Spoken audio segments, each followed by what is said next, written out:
মাটির বিছানা ও তোমার আসল ঠিকানা হবে মাটির বিছানা ও তোমার আসল ঠিকানা একদিন তোমায় মরতে হবে একদিন তোমায় মরতে হবে ভুলে যেও না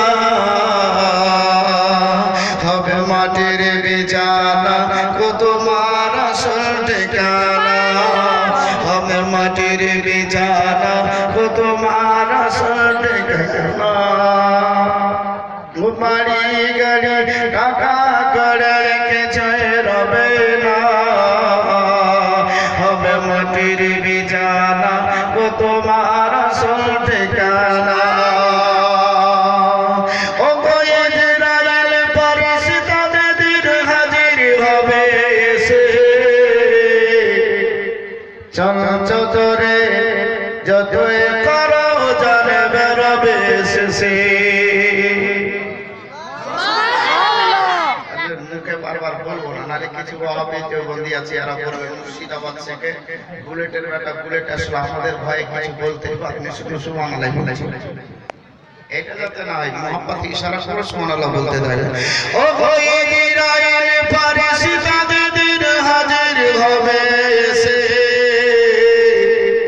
চঞ্চরে যতই করো জানবে রবে শেষে চলবে না সেদিন তোমার চলবে না সেদিন তোমার কোনো বাহানা হবে মাটির বিছানা ও তোমার আসল ঠিকানা হবে মাটির বিছানা ও তোমার আসল ঠিকানা জোরে বলো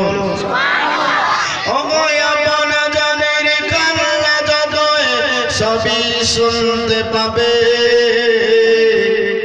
আর বুক ফুটবে তো মুখ ফুটবে না কেমনে জবাব দেবে কি করে বোঝাবো তারে কি করে বোঝাবো তারে মনের বেদনা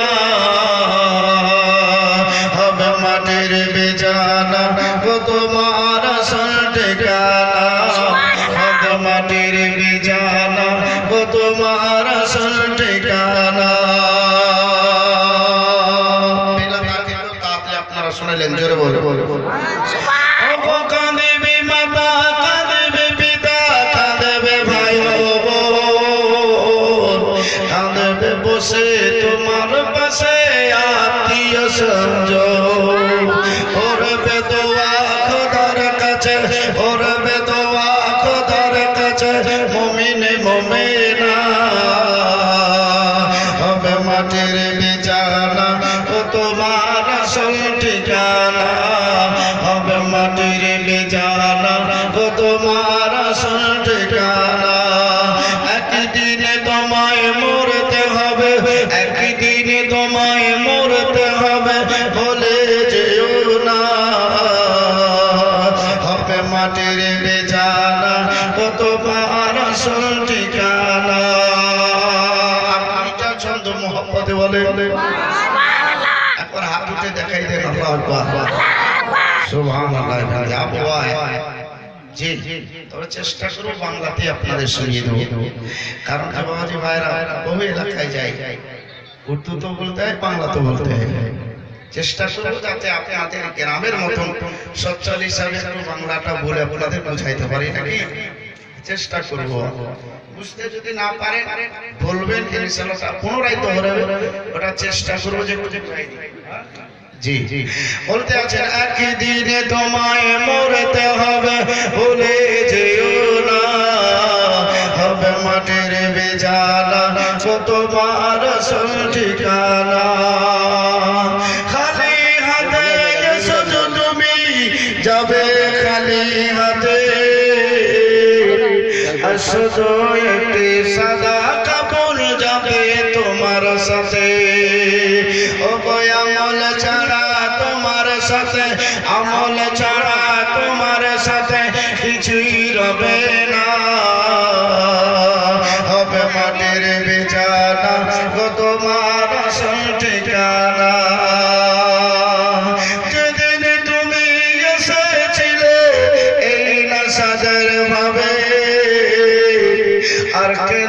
হেসেছিলে শুধু তুমি হেসেছিল সবে যাওয়ার কালে হাসবে তুমি যাওয়ার কালে হাসবে তুমি কাঁদবে জামানা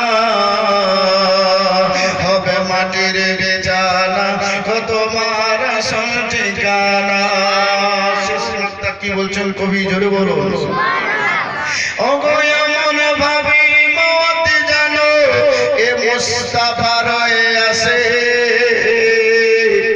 আর সে যেন হাসে আরে দুনিয়া যেন কাঁদে কালমা পড়ার সাথী জানো কালমা পড়ার সাথী জানো বেরোয় জনকানা হবে মাটির বেচানা তোমার আসল ঠিকানা আল্লাহুম্মা সাল্লি আলা মাওলানা মুহাম্মাদ ওয়া আলা আলিহি মাওলানা মুহাম্মাদ সাল্লাল্লাহু তাআলা আলাইহি ওয়াসাল্লাম আজকে আলোচনা আপনাদের সম্মুখে প্রমোদ দিয়ে বলতে থাকবো আমার নবী মুস্তাফা হযরত ইসরাঈলকে ডাকার পরে কিছু আলোচনা শেয়ার করেছিলেন যে কিতাব থেকে আজকে আপনাদের সম্মুখে বক্তব্যখানা রাখবো কিতাবটার নাম হচ্ছে রূহ কি দুনিয়া রূহ জগতের বর্ণনা আলোচ্য বিষয় আমার নবী মুস্তাফা হযরত ইসরাঈলকে ডাকার পরে বলতে আছেন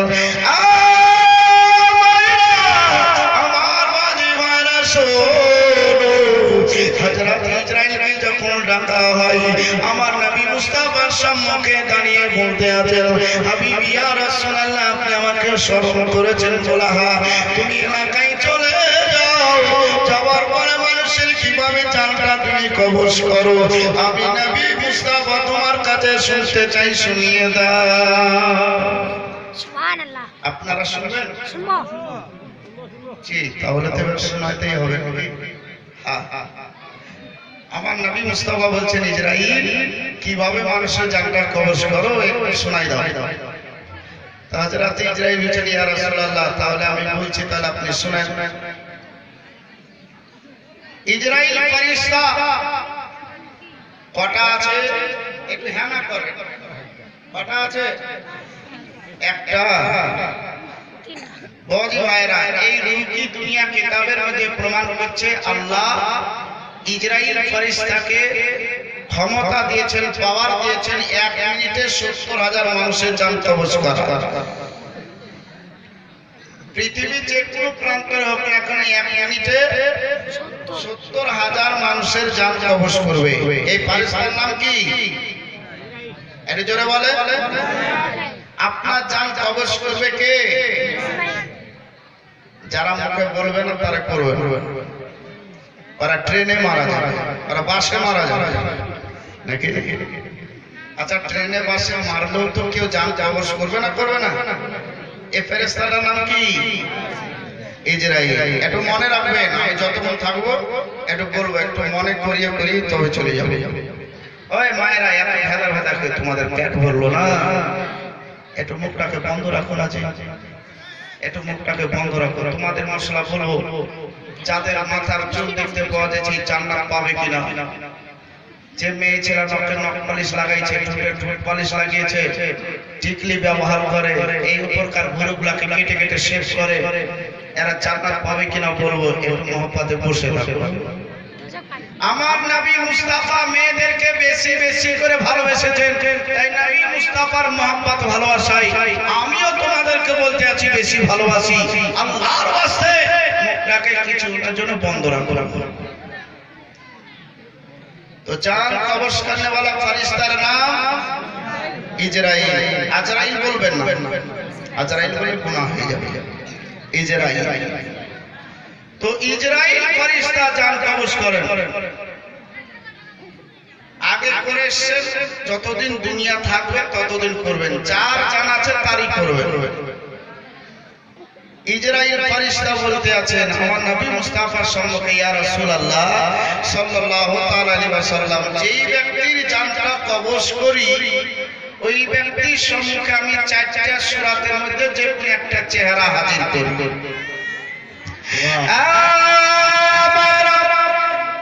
আমার বাজার রাসূল হযরত ইসরাইল বলতে আছেন হাবিবি ইয়া রাসূলুল্লাহ আপনার পদতলে দুনিয়াবি আপনার উম্মত আমি কুরবান হব। আমি যে ব্যক্তির জানটা কবজ করার জন্য উপস্থিত হই, যে ব্যক্তির জানটা কবজ করার জন্য হাজির হই, ওই ব্যক্তির সম্মুখে আমি চারটা চেহারার মধ্যে যে কোনো একটা হাজির করি। আচ্ছা কেমন করে হাজির করে একটু বলো তো। ইসরাইল বলছেন ইয়া রাসূলুল্লাহ আপনার মুমিন মুমিনা, মুমিন বেটা ছেলে আর মুমিনা হচ্ছে মেয়ে মানুষেরা, তো আপনার গুনাহগার উম্মতানি এদের জানটা কবজ করি, চারটা চেহারা হাজির করি। ও যদি নামাজি হয় তো নামাজি ওয়ালার কাছে নামাজির মতন চেহারা আমি উপস্থিত করি। ও যদি বেনামাজি হয় তো বেনামাজির কাছে যেই রকম চেহারা দরকার আমি সেটাই হাজির করি। ও যদি সুদখোর, জেনাখোর, পাপী তাহলে বিচ্ছিরি ভয়ানক চেহারা হয়, যে চেহারা দেখে ওই ব্যক্তিরা কাপড় খারাপ করে দেয়, বিছানায় থরথর করে কাঁপে। আমার নবী বলছেন ইসরাইল আচ্ছা জানটা কবজ করো তো কষ্ট হয় না? বলছে ইয়া রাসূলুল্লাহ খুব কষ্টদায়ক দিয়েই জানটা কবজ করি। আমার নবী মুস্তাফা সাল্লাল্লাহু আলাইহি ওয়াসাল্লাম বললেন ইসরাইল মানুষের সেই জানটা কবজ করো, আমার গুনাহগার উম্মতানি তুমি জানটা কবজ করো। আমার এত গুনাহগার উম্মতানি আছে তারা কোনদিন চেষ্টা করে দেখবে না, নামাজটা পড়বে না, অথচ তার দুনিয়াবি করা হয়ে যাবে। ও দুনিয়াবি করার পরে মওতের চাকলাটা চেকে কবরে চলে আসবে। আর সেই ব্যক্তির কেমন করে তুমি জানটা কবজ করো একটু শুনিয়ে দাও। হযরত ইসরাইল ফেরেশতা বলতে আছেন ইয়া রাসূলুল্লাহ ইয়া হাবিবাল্লাহ নবী গো ওই ব্যক্তির জানটা কবজ আমি এইভাবে করে একটা জীবিত গরুর শরীর থেকে নিজের কানটা ছিলিয়ে নেওয়ার পরে ওই গরুটার যতটা কষ্ট হয় তার চাইতে 1000 গুণ বেশি ওই ব্যক্তি বেনামাজের কষ্ট দিই। একটা জীবিত গরুর শরীর থেকে খালটা ছিলে নিয়ে যতটা গরুর কষ্ট হয় তার 1000 গুণ বেশি কষ্ট হবে আপনার ওই গুনাহগার উম্মতানি যে নামাজ পড়ে। আচ্ছা নামাজ পড়া ভালো না খারাপ? ভালো। এর জোরে বলে ভালো। কে কে নামাজ পড়ে না? এক মুখে কইল নামাজ পড়া ভালো অথচ নামাজ পড়ে জি এই হচ্ছে মুসলমান। তো নামাজ পড়া ভালো, তো আপনার ইচ্ছা জাগে না যে আমার মওতটা আসানিতে হোক, আরামে হোক, এর জন্য আমি নামাজ পড়তে শুরু করে দিই, ইচ্ছা জাগে না? আজকে প্রমাণ করব, দেখি কার কার ইচ্ছা আছে শোনার পর। মায়েরা তোমাদের চুপচাপ বসে কয়েকটা কথা শুনতে হবে। ইশালের সমাবেশ জলসা এসেছো, খুব ভালো কথা, আলহামদুলিল্লাহ, শোনাটা যাই, শোনো। হাদিস কোরআনের কথা শোনো, এর মধ্যে যদি আমল করে নিজের জীবনটাকে অতিবাহিত করতে পারো তাহলে ধন্য হয়ে যাবে। ইসরাইল ফেরেশতা বলতে আছেন আমি এইভাবে জানটা কবজ করি। আমার নবী মুস্তাফা বলেছেন ইসরাইল আমার গুনাহগার উম্মতানিকে একটু আসানিতে কবজ করে এর জন্য একটু ব্যবস্থা করতে পারো না? ইসরাইল বলছেন কেমন করে করব? আমার নবী বলছেন আমার উম্মতানি জানটা কবজ করতে যতটা কষ্ট হবে সব কষ্ট তুমি আমার মধ্যে দিয়ে নিয়ে নিও, কিন্তু আমার গুনাহগার উম্মতানিকে দিও না। জোরে তো যে নবী আপনার আমার জন্য ভাবতে আছে, এই নবী মুস্তাফার জন্য আমাদের করণীয় কর্তব্য কি? কি করণীয় কর্তব্য? ভালোবাসতে হবে, কি হবে? নবী আমার বলেছেন ভালোবাসো, আর আমি কিছু আদেশ তোমাদেরকে দিয়েছি সেগুলা পালন করো। ওই আদেশের মধ্যে 1 নম্বর আদেশ হচ্ছে নামাজ। আজি জানেন মুহতারাম। আচ্ছা ইসরাইল যেই মানুষের তুমি জানটা কবজ করতে যাবে ওই মানুষটার পাশে তো অনেক ব্যক্তিরা বসে থাকে, তো তুমি কি তার কাছে যাওয়ার পরে ইজাজত চাও? আপনার বাড়ি ঢুকতে গেলে আমাকে পারমিশন নিতে হবে কি হবে না? পারমিশন নিতে হবে। তো ইজরাইল তুমি যে জানটা কবজ করো তো পারমিশন নাও কি? ইজরাইল ফেরেশতা বলছেন ইয়া রাসূলুল্লাহ আমি মানুষের জান কবজ করি পারমিশন নিতে হয় না। তাহলে চলে আসুন সাক্ষী হেকাতের একটা ঘটনা একটু আপনাদের সম্মুখে বলি, যেহেতু আমাকে বললেন মত সম্পর্কে একটু আলোচ্য বিষয়, তার জন্য আমি দাওয়াটা সব ছেড়ে দিয়ে এখন এই লাইনে একটু বকাবকি করব। সাক্ষী হেকাতে একটা ঘটনা আছে পঞ্চম খণ্ডতে, হযরতে মুসা কালিমুল্লাহ আলাইহিস সালাতু ওয়াত তাসলিম ইনার একটা জান কবজের ঘটনা। মুসা কালিমুল্লাহ কে ছিলেন? একজন নবী পয়গম্বর রাসূল। মুসা কালিমুল্লাহ যিনি 6 আসমানে এখন উপস্থিত আছেন, 6 আসমানে জীবিত অবস্থায় আছেন। এ মুসা কালিমুল্লাহ আলাইহিস সালাতু ওয়াত তাসলিম তিনি একটা পাথরের উপরে বসে এইভাবে তাসবিহ পড়ছেন, আল্লাহ আল্লাহ তাসবিহ পড়ছেন। এই তাসবিহ পড়ছেন আর এই তাসবিহর মহব্বতে আমরা নবীকে ভালোবাসি, একটু জিকির করে দেব লা ইলাহা ইল্লাল্লাহ, এত জোরে জোরে লা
পাথরে বসে জিকিরটা করতেছিল।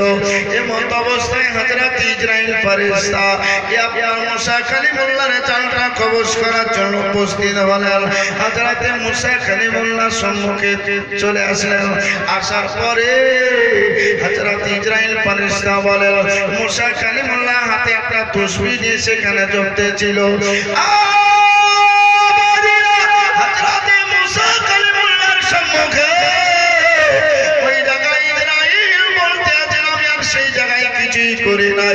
একবারে সোজা আমি আমার হাতখানা রুর কাছে বাড়িয়ে দিলাম।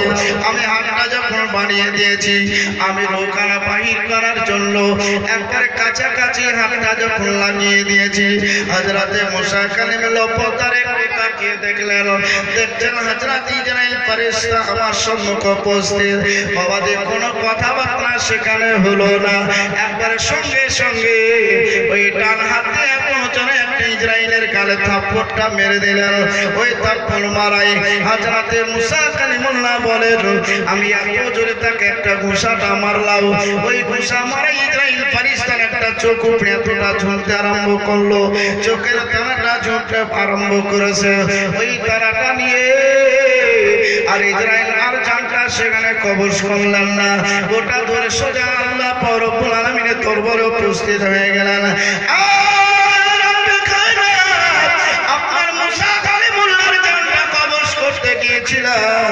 আপনার আদেশ মোতাবেক গিয়েছিলাম, যাওয়ার পরে আমি রুমের কাছে হাতখানা বানিয়ে যখন আমি ধরতে যাই ওই টাইমে মুসা কালিমুল্লাহ এত জোরে আমাকে থাপ্পড় মারলো, এত জোরে একটা ঘুষা মারলো আমি বরদাস্ত করতে পারি নাই গো রব্বে কায়নাত। আমার ডান চোখের তারাখানা এতটা উপড়ে গিয়েছে, মুসা কালিমুল্লাহর বিচার চাই। আল্লাহ বলে তুমি মুসার কাছে জানটা কবজ করতে গিয়েছিলে, আচ্ছা বলো মুসা কালিমুল্লাহকে কি তুমি সালাম করেছো? ইজরাইল বলছে আপনি কখন আমাকে আদেশখানা দিয়েছেন যে জান কবজ করলে সালাম করতে হবে? কারণ যে আমি এলাকায় যাই কত নজর পাড়ার এলাকায় মানুষ আছে, ইয়াদের জানটা কবজ করতে গেলে তাদেরকে সালাম করতে হয় না, তাদের সম্মুখে যাওয়ার পরে পারমিশন কানামাই নিতে হয় না, আর বেকার এলাকা আছে এদের কাছে গেলে পারমিশন চাইতে হয় না। কিন্তু আল্লাহ মুসা কালিমুল্লাহর কাছে গিয়েছি, পারমিশনের দরকারটা কি আপনি বলুন? আমার আল্লাহ বলতে আছেন, তুমি কি এলাকার মানুষদের মতন তুমি ভেবেছো? উত্তর দিনাজপুরের মতন কি তাকে মুসা কালিমুল্লাহকে ভেবেছো? মুসা কালিমুল্লাহ হচ্ছে আমার খাস একটা বান্দা। আমি আমার মুসাকে আমি আমার খাস বান্দা হিসাবে গ্রহণ করেছি, আমি তাকে পাওয়ার দিয়েছি, আমি আল্লাহ নবী বানিয়েছি, রাসূল বানিয়েছি, আমি আল্লাহ তাকে পয়গম্বর বানিয়েছি রে। আর আজকে তার কাছে যাওয়ার পরে তুই আজকে সালাম করিস রে, তার সাদা তোকে নিতে হয়েছে। কোন নবী পয়গম্বর রাসূলের বিচার খোদা দরবারে চলে না, তো ভুলের কারণে তারাও পাইল। আমার আল্লাহ আমি কুদরতে হাতে তোর চোখের কানা ঠিক করে দিই, আবার মুসা কালিমুল্লাহর জানটা কবজ করতে চলে যা। এবার আল্লাহর কুদরতিতে চোখের তারাটাকে ঠিক করে দেওয়া হলো। মুসা কালিমুল্লাহর কাছে এবার বাজে পাঠানো হচ্ছে। হযরত ইসরাইল ফেরেশতা বলতে আছেন, রব্বে কায়নাত, মুসা কালিমুল্লাহর জানটা কবজ করতে গিয়েছিলাম, সালাম করি না। আজকে সালাম না করার কারণে আজ আমরা যদি চোখের তারা উপরে যাই, আবার যদি কোন ধরনের ভুল হয়, আবার হয়তো কোন একটা চোখের তারা বা কিছু হয়ে যেতে পারে। আল্লাহ গো, আমি মুসা কালিমুল্লাহ জানটা কবজ করতে যাব, তবে আমার কিছু শর্ত আছে, শর্তগুলো যদি আপনি মঞ্জুর করেন তো বলবো। আল্লাহ বলছেন, ইসরাইল যদি তোর শর্ত থাক না কেন, তবে মুসা কালিমুল্লাহ তোকে জানটা কবজ করতে হবে। আচ্ছা তুই যেটা বলবি একটু তাড়াতাড়ি এলাকার লোকের সম্মুখে বল, একটু নজর পড়ার এলাকার লোকের সম্মুখে বলে দে, একটু নজরপুরের যার সাথে সবার সম্মুখে একটু বলে দে। আমার মা বোনেরা শোনো, হযরত ইসরাইল ফেরেশতা এত সুন্দর করে শুনিয়ে দিচ্ছে, আপনারা বসে শুনতে আছেন। হযরত ইসরাইল ফেরেশতা বলতে আছেন, মুসা কালিমুল্লাহ জানটা কবজ করতে যাব, তবে আমার একটা বছর একটু সুযোগ খানা দেন, এক বছর সুযোগ খানা দেন। এক বছর সুযোগটা দিলে তারপরে আমি চিন্তা করবো তো মুসার জানটা কবজ করবো কিনা। আমার বাজে ভাইরা, এবার দেখেন এক বছর কমপ্লিট হয়ে গেল। আল্লাহ বলছেন, ইসরাইল এবার যাও মুসা কালিমুল্লাহ জানটা কবজ করো। ইসরাইল বলছেন, আরো একটা বছর সময় দেন, এটাও কমপ্লিট হলে মুসা কালিমুল্লাহ জানটা কবজ করতে যাও। আল্লাহ বলছেন, যাও তাড়াতাড়ি জানটা তুমি কবজ করে এসো। হযরত ইসরাইল বলছেন, আরো একটা বছর আমাকে সুযোগ দেন। আবার বাজি 3 বছর সময়টা দেওয়া হয়ে গেল। আল্লাহ রাব্বুল আলামিন বলে, ও ইসরাইল তাড়াতাড়ি করে মুসা কালিমুল্লাহ জানটা কবজ করে চলে আসো। হযরত ইসরাইল বলেন, রব্বে কায়নাত, আপনার কাছে আমি বারবার বাহানা করতে আছি, আপনার বোঝা দরকার ছিল আমি মুসা কালিমুল্লাহর জানটা কবজ করব কিনা। আমিও পারি না আর আপনি ছাড়েন না। যদি মুসা কালিমুল্লাহ জানটা কবজ করতে হয়, আমাকে আরো 10টা বছর সময় দেন। জোরে বলো সুবহানাল্লাহ। 10 বছর সময় দেন। এই 10 বছর কমপ্লিট হয়ে যাওয়ার পরে বলতে আছেন, যাও মুসা কালিমুল্লাহর জানটা কবজ করে এসো। ওই জায়গায় হযরত ইসরাইল খোদা দরবারে বলতে আছেন, রব্বে কায়নাত, আমি সারা পৃথিবী যত জান আছে আমি সবারই জানটা কবজ করব, কিন্তু মুসা কালিমুল্লাহর জানটা কবজ করব না। আপনার জিবরিল ফেরেশতা আছে, আপনার মিকাইল আছে, ইসরাফিল আছে, আর দিগার ফেরেশতা আছে, এদেরকে পাঠিয়ে আপনি মুসা কালিমুল্লাহর জানটা কবজ করার ব্যবস্থা করুন। আল্লাহ রাব্বুল আলামিন বলতে আছেন, ইসরাইল আমি ওদেরকেই পাওয়ার খানা দিয়ে নামটা দিয়েছি, তো শুধুই মাত্র তোমাকে দিয়েছে। ওই ইসরাইল শোনো রে, যখন আমি আদমকে বানাবার জন্য অর্ডার করেছিলাম জিবরিল আমিনকে, জিবরিল আমিন নিচে আসার পরে মাটি আমার দরবারে হাজির করতে পারে নাই। হযরত জিবরিলের দয়া চলে এসেছিল, হযরত জিবরিলের মায়া চলে এসেছিল। আমি মিকাইলকে পাঠিয়েছি, মিকাইল নিচে থেকে মাটি এনে আমার দরবারে হাজির করতে পারে নাই। আমি ইসরাফিলকে পাঠিয়েছি, ইসরাফিলও পারে নাই। ওই ইসরাইল যখন আমি তোমাকে আদেশ করলাম তখন তুমি যাবার পরে যতই কাপড়ে মিনতি করো না কেন তুমি আমার দরবারে মাটি কেন উপস্থিত করেছো আদম বানাবার জন্য জোরে জোরে সুবহানাল্লাহ। জানি মোহতারাম আমাদেরকে বানাবার সহযোগিতা কে করে দিয়েছে? কে করেছে? হযরত ইসরাঈল।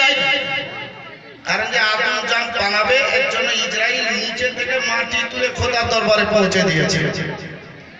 আজি জানে মোহতারাম মাটি যখন পৌঁছে দেওয়া হলো পৌঁছে দেওয়ার পরে আল্লাহ জিবরিলকে বলছেন জিবরিল মাটি তো চলে এসেছে নিয়ে এসে